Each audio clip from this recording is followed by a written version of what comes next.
Hey, what's up, guys? Welcome back to Talk That Talk. We are trying something new. With great podcasts comes great responsibility. There And we are going through this thing because we it was just something I posted on IG, and Adriel just had to speak up and reply and swipe up on my story. And we started talking about Spider-Man movies. And then even when we're not recording, we are talking about movies to in depth. And this is one of the things that why me and Adriel wanted to start this. It's a conversation piece. Every time we see a movie come out, every time we see like something superhero, something cinematically impactful, we want to talk about all this stuff. So we asked you guys to ask some questions, and sure enough, like one of them was which Spider-Man movie was the best one and which one was the worst one. And me and Adriel had our opinions, and I had to stop us right there. I was like, "Dude, this is content that we need to record." So without further ado, Adriel, I'm gonna let you first. Let's go with what you think our worst movie, and then we'll both argue about which is our best movie. the worst ones you said.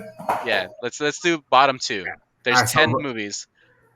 sadly enough, man, just based off of everything that I've seen of Spider-Man, because I'm a big MCU person in general. I love the MCU.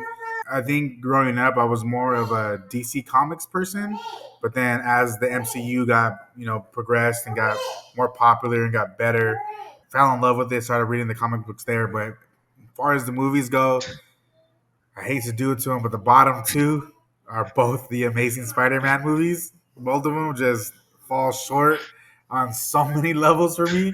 I would say out of the 10 movies, Amazing Spider-Man 2 is number 10. They they fell victim to what Spider-Man 3 fell victim to, was they try to fit too many villains into one movie, but I Yeah, think they executed it even worse than what Spider-Man 3 did. They if I remember correctly, during the promo for that movie, yeah. Rhino was like in the big part of it, and he was like in the opening scene and in the ending scene. So the advertisement was just all off. And then for the Amazing Spider-Man, again, I know Andrew Garfield gets like a lot of praise for how he portrays Peter Parker. So I think he played a really good Peter Parker just inside of really bad Spider-Man movies, because the Yeah. writing in both of them were bad. Uh, I don't know. I just didn't really care too much for the Gwen Stacy. It just didn't. I just didn't really feel it. So yeah, I would say from the 10 movies that we have that we're gonna probably slightly talk about today, I think the two Amazing Spider-Mans are definitely number 10 and number 9 for me. Okay. So I think I could agree with you, at least for the 10th place one is the Amazing Spider-Man 2. Everything I liked about Andrew Garfield from the first movie was really impactful as far as like his actual like spider crawling, his thought process, his origin stories. Even though it's similar to every other Spider-Man origin story, it just felt like it was more like conspiracy theorists, and I like conspiracy, so I was like, oh yeah, this is a good one. The way he snaps on Aunt May and all that stuff, like his character was really good, and like you said, his he did a really good job as Spider-Man, as Peter Parker. It just fell short with the movie's plot, and like I feel like it's gonna be similar to Star Wars, the second trilogy, which is the prequel, where everyone was hating on Anakin when these movies were coming out. Well, I forgot his name, but like the guy who plays Anakin, everyone was bashing him, saying he was a horrible actor. Like this movie was terrible because of him. And then now he's back on Obi-Wan series, and everyone's like, "Oh, he's the greatest thing ever," and then everyone's giving him final love. And I was like, "See, they're doing the same thing to Garfield. Like, I didn't think he was terrible. I just thought the movie was bad. I thought Electro was bad. I thought the Green Goblin was bad, like all this stuff, dude. Like it just wasn't enough for me, and I'm glad he got his cow back in No Way Home, and he you got to see that actual like appreciation of him go worthwhile, because I felt like a lot of people were giving Andrew Garfield hate for no reason, and then it's like not him. He's not my favorite Spider-Man, but I'm just saying like as far as hating on him for his portrayal, I was like it wasn't his fault. He didn't direct the movie, but I thought he was a really good Spider-Man. And then the second worst, and a lot of people are gonna hate me for this. Go ahead and like flame me. The reason I'm doing this video is because I want you to make Spider-Man Homecoming, dude. I couldn't get behind that movie. We were talking about this on IG. I just hate Iron Man Spider-Man. Like I don't like Iron Man Jr. I don't think everyone in the MCU needs a super suit, which they did in Black Panther 2, and I really hated that aspect. I just need Spider-Man to be a Spider-Man. I just need him with his powers, and then they eventually get to that point when Tony Stark takes away the suit. But it's just like throughout that movie, I'm seeing this dude have to use technology of Tony Stark to compete with all these villains when he didn't need that in the animated series. He didn't need that in Tobey Maguire series. He doesn't need technology to beat these guys. He's using like his webs, his cunningness, all that stuff to have an edge on these villains. So that's why I put him at my bottom too. Like I just didn't like. I love Tom Holland. Him and Zendaya broke my heart, seeing him get with her. But just I couldn't get behind that movie, and it's surprising because a lot of people are like, "You put that under Spider-Man 3," and I'm like, "Yeah, I like Spider-Man 3. Like Sandman was an amazing villain in that. James Franco did amazing in that. Like I don't understand why people hate it so much. I understand Venom was horrible in that, but it's like that's the only takeaway I could really get. Oh, and what do you call it, Bully Maguire, the little dance scene. You know, that's Yeah. that's iconic. It's cringy, but it's I iconic. think now it's iconic, but at the time it was just like such a far departure of what Spider-Man 1 and 2 were. I don't Yeah, know. It was just, especially because like I think for me personally, like as you know, going back and rewatching it, it's not as bad as I initially thought when it first came out. yeah. But like how is it like I can't take you serious when you're going rogue and you're becoming bad. Your version of that is to look in the mirror and fluffle your hair, and then in that same sequence of you trying to go bad, you're all of a sudden dancing like the like it just doesn't. I don't know. Like it just didn't. That's not going bad. That's just I don't know. I just feel like now he's just I can say he's carefree maybe, Yeah, but to be like bad, nah, that's definitely that ain't it.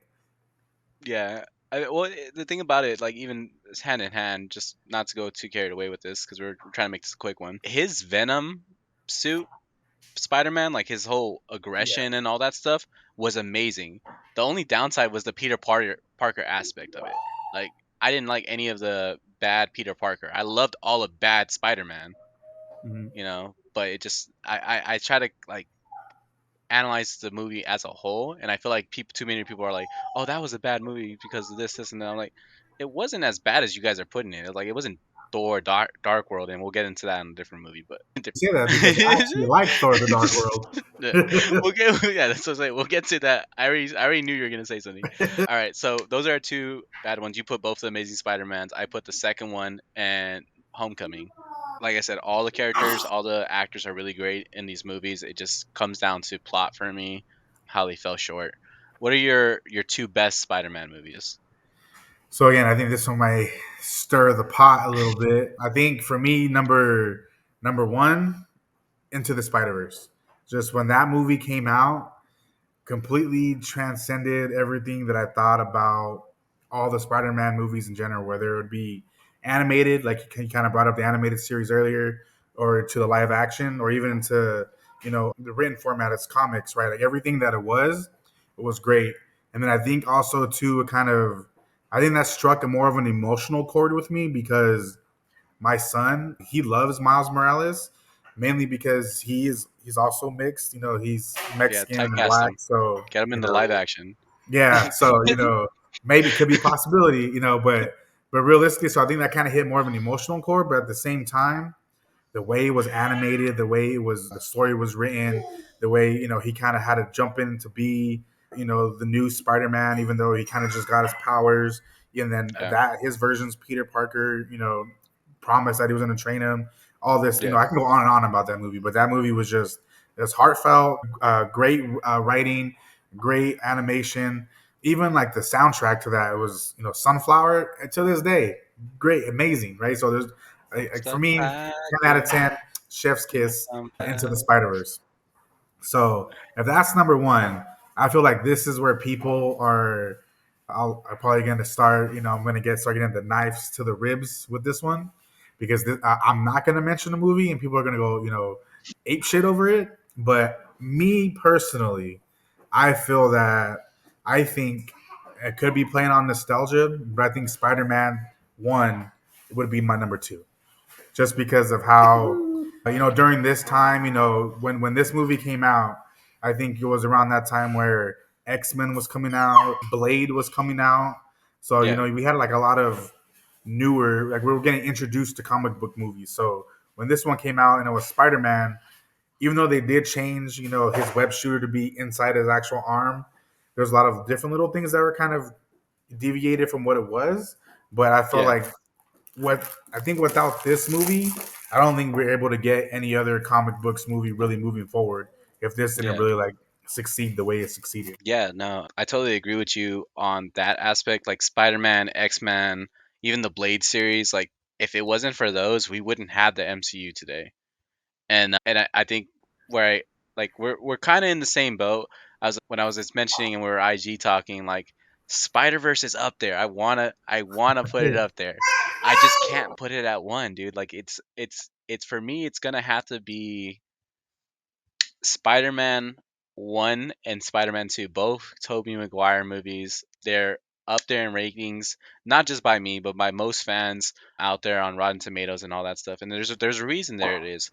The only movies that they have ranked higher is No Way Home, which is And that was, basically carried by Tobey Maguire's villains. Like and I feel like that No Way Home is more on my bottom part of my list than it is yeah. upper. Yeah, it's in the mid tier for me. It was a good movie, but let me just speak on this. Tobey Maguire did an amazing Peter Parker. He did an amazing Spider-Man. His quick quirks and all that stuff. Where he fell short for me was the third film with his bad Tobey Maguire. But everything about him having like problems with MJ, having problems with balancing his life and then being a superhero is where he was competing in those movies, and then it brought a aspect of like, what would I do in that situation? Would I be Spider-Man or would I try to get with the girl and live a normal life? Living in New York ain't cheap, bro. And this dude Yeah, was for trying to sure. do do the most, taking pictures of himself and all that stuff. Yeah, And the villains in these two films are way better than villains in any other Spider-Man movie. You can't tell me Kingpin was better than Willem Dafoe. That's where I catch people. I'm like, you gotta not just think about the hero, think about the villain. In Spider Verse, if you really put Willem Dafoe against freaking Kingpin, who's a better villain? Most people would say the Green Goblin. yeah, I So, agree. No, I agree. so, and then I put on this spin on it. It's just Tobey Maguire Spider-Man fighting against this dude. You have like six Spider-Mans in Spider Verse fighting against one big dude. You can't really tell me. Don't even. I love Spider Verse and its whole concept. I love their Peter Parker, Peter B. Parker. I love that aspect of him like giving up and him having relationship issues with MJ and trying to figure out this whole superhero thing. But it's just another callback to Spider Man and Spider Man 2, which I think is one of the best fight scenes, early CGI. And you watch these movies and you're like, dude, this was CGI back then. Like it's amazing. Doc Ock was another incredible thing, brought into No Way Home for a reason. Got his callback, got his little aspect. I'm not as high on Doc Ock as most people. I I just think the character himself, he played him really well. I'm higher on Green Goblin than most. I'm higher on Kingpin if I'm being honest, but I just like the storyline of Spider-Man 2 way better. Um, but yeah, guys, do you have any more hot takes as far as Spider-Man before we end this video? Again, the movie that I left off that you put on yours that people unanimously always say that's like top two and not number two comic book movies ever created was Spider-Man 2. And that's not that I don't like it. Trust me, I like the movie. It's really good. There's no other. That's the movie where you have like the most iconic Spider-Man scene, right? When he's holding the train, or is that on the first one? The second But one, that's yeah, like, you can't. I don't know. It's just to me that there were certain aspects of that movie that I don't know that didn't fit in like both like either way. Like I don't know. yeah. It's not my cup of tea. I guess. I mean, I'm not again not to say that it's not a great movie because or even a good movie, but it's just for me personally, I felt like with everything that's going on now and then where that was point in time, I feel like I think it's just more nostalgic driven than anything else for most people. I mean, like, who's to say like down the line we won't get better Spider-Man films? Like the same thing with the Transformers series, the same thing with like a lot of the MCU and Hulk series, right? We didn't get a solo film with Mark Ruffalo, and I think me personally, I kind of appreciate that because I don't really like Mark Ruffalo's Yeah, Hulk. me either. So Never I liked like it. I liked Ed Norton's, but I honestly liked the original guys that did it in like 2004, I think. Eric Uh, Bana. yeah, yeah, I like that one way better. I hated the dad part of it, but I loved his Hulk way better. The fight scenes were way cooler, but this Professor Hulk aspect, I hate it. I really hope they different cast. Nothing against Mark Ruffalo. I love him in what do you call it? 13 going on 30. Like I love him in that. But as far as him as a Hulk, I can't get behind it. But yeah, Spider-Man guys, that's the end of it. Any more hot takes? I understand you didn't. Nah, I'm good on this one. Like I said, I got my highs, got my lows. Overall, Spider Man's a great character. You know, Well, let me ask you one last question then. Where do you think the Tom Holland story is going to go with the MCU? so what I'm hoping for, especially now, you know, with the way No Way Home ended, he's on his own. You know, he's in his own apartment. You know, struggling, like like how you know Peter Parker normally is, and like he's actually on his own. You know, there's no Tony Stark, there's no Nick Fury. You know, there's no Doctor Strange there to kind of give him the support, kind of like the Yeah, original trilogy. So I'm hoping they kind of go more street level with it and yeah, kind of get them to maybe team up with like Daredevil somewhere along the line, down the line, or even get more Kingpin action in there, or even like a way to bring in the Punisher. Just something more street level to where it's like either going to be in House Kitchen Central or just more stuff that's based around New York City. And then if we get to this point where I don't know how much more solo Spider-Man movies they're going to do, but let's just yeah, say they only do Spider-Man 4 and then only keep them in like the event, like big hitting movies. I hope yeah, at some point in time he does cross over with the Fantastic Four and that we get that kind of arc, him joining the Fantastic Four, wearing the paper bag on his head, as they're either doing, well, I guess that was more towards like Civil War time frame, but yeah, real, I just want him to kind of at least interact with them outside of like an Avengers movie. That way, kind of keep it more street level kind of things.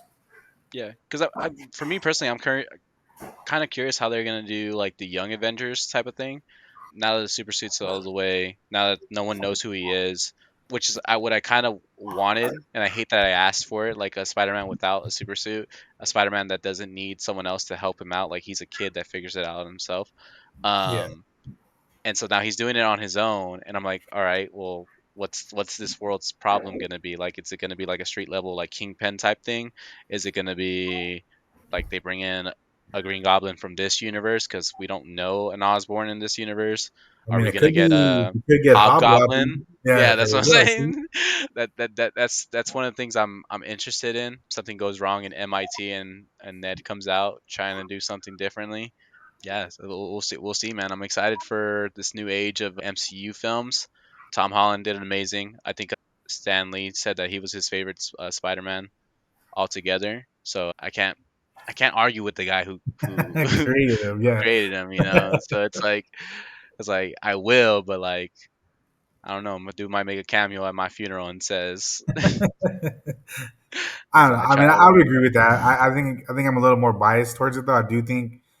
I don't think he's the best Spider-Man that's been portrayed, but I Yeah, do think he's my favorite only because I think Tobey Maguire falls victim to that early 2000s trope of casting late 20 to early 30 year olds in high school. fake teenagers. Yeah, so I felt like that's where his kind of like falls short. And then I get Andrew Garfield was very witty, quippy, and he kind of fit Peter Parker like more like as if you were to describe him. I think you would Yeah, describe Andrew Garfield, but on screen, I think Tom Holland kind of plays him better. And I don't know, I just liked that portrayal of Peter Parker, I guess more. yeah, and I think Tom Holland just suffers from the support cast. Like Flash is nowhere near what I want Flash to be Yeah, in the Homecoming videos. As much as I love Zendaya, I kind of like the bad girl MJ better than the smart girl MJ. Which yeah. is a good portrayal of her because she's a Michelle Jones. She's not Mary Jane, and I'm not like I said, I'm not mad at Zendaya. I just don't really like that aspect.